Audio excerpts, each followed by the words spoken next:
Você já parou para pensar se de repente ninguém morresse mais? Consegue imaginar todos os transtornos que isso poderia nos causar? Se você ainda não leu este livro, tenho certeza que ainda não imaginou. Vem comigo para conferir As Intermitências da Morte, do maravilhoso José Saramago.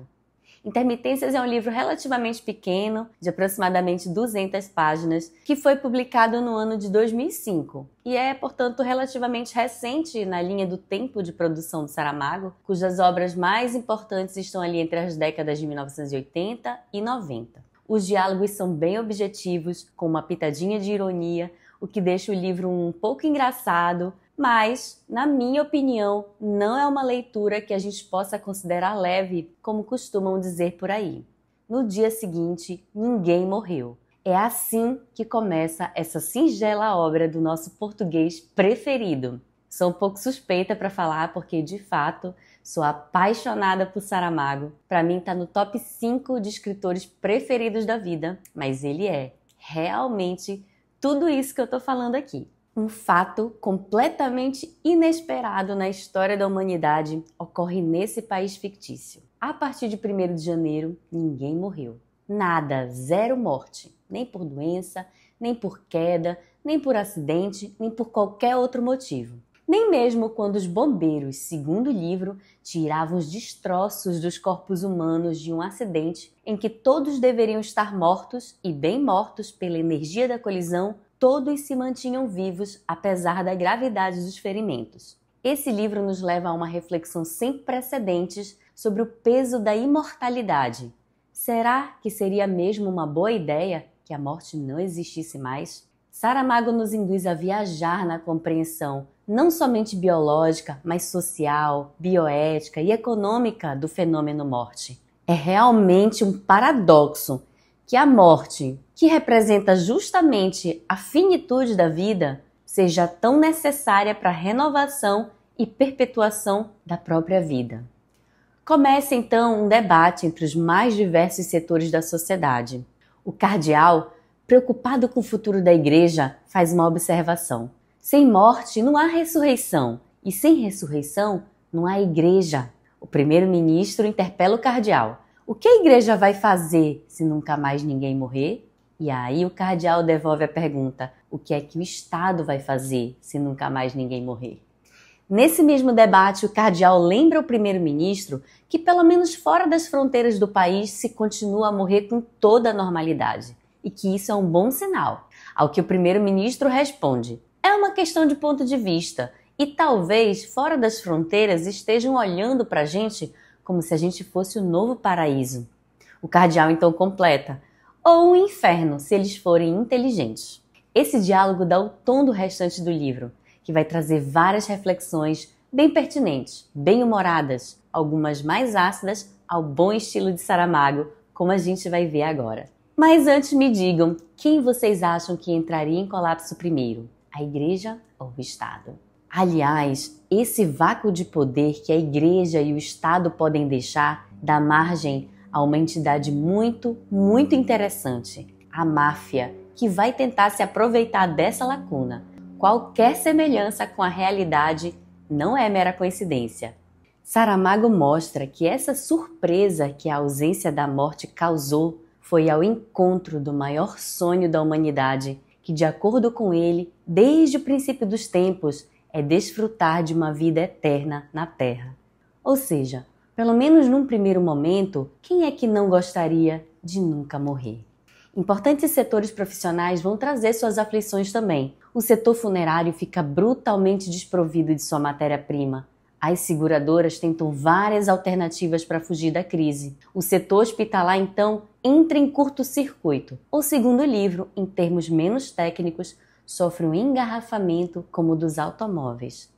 A infraestrutura hospitalar fica sobrecarregada, deixando a população de cabelo em pé com os vários desdobramentos dessa sobrecarga. E isso tudo, com certeza, vai te fazer pensar também: e se ninguém morresse a partir de amanhã? Para nós, médicos, a cultura da negação da morte ajuda a fugir da frustração de perder um paciente, por exemplo. O fato de muitas vezes não aceitarmos a morte como um processo natural pode nos levar ao esgotamento de todos os recursos que a gente tem para além dos limites da sua eficácia.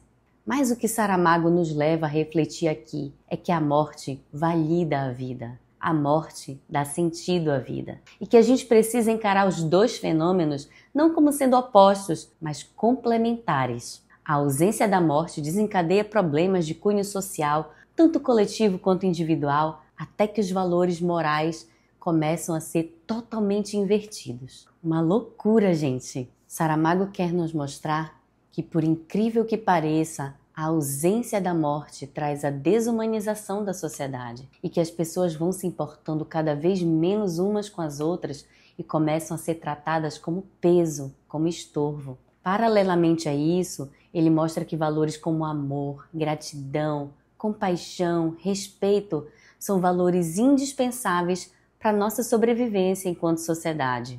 Ele conta a fábula da tigela de madeira, muito interessante, que envolvia uma família de um garotinho de 8 anos, seu pai, sua mãe e seu avô paterno. O avô já tinha muita idade e quando ele comia, as mãos tremiam muito e ele sempre deixava cair comida da boca e sujava toda a mesa, o que irritava o filho e a nora. Brigavam com o vovozinho dia e noite em todas as refeições, mas claro, a tremedeira do velhinho não passava. Então o filho, pai do garotinho, chega em casa um dia com uma tigela de madeira e diz que a partir daquele dia o vovozinho não iria mais sentar à mesa para comer. Ele teria que sentar na soleira da porta e usar a tigela. Assim não daria trabalho para a nora limpar a comida, que mais caía no chão do que ia à boca. E aí, num belo dia, o pai encontra o garotinho, para lá e para cá, mexendo numa navalha e num pedaço de madeira, e pergunta o que o menino estava fazendo. Aí o garotinho responde: "Tô fazendo uma tigela para quando o senhor for velho e suas mãos tremerem, o senhor comer na soleira da porta, igual ao vovô." O respeito pelos velhos e pelos doentes em geral, que é considerado um dos deveres essenciais de qualquer sociedade civilizada, só existe quando tem morte, quando se sabe que a pessoa vai morrer. Quando a morte desaparece, as pessoas ficam impacientes, pois não sabem como lidar com os enfermos eternamente. Genial, não? A ausência de morte levaria à perda do propósito da existência humana, porque o que move o ser humano, como os sonhos, o altruísmo, a preocupação em servir e fazer o bem, só é urgente porque nós temos consciência da finitude que é trazida pela morte. As pessoas têm vontade de viver bem, da melhor maneira possível, justamente por causa desse nosso prazo que é finito. Me digam nos comentários, Saramago é ou não é tudo o que eu falei? Continuando, um economista solta um artigo no jornal.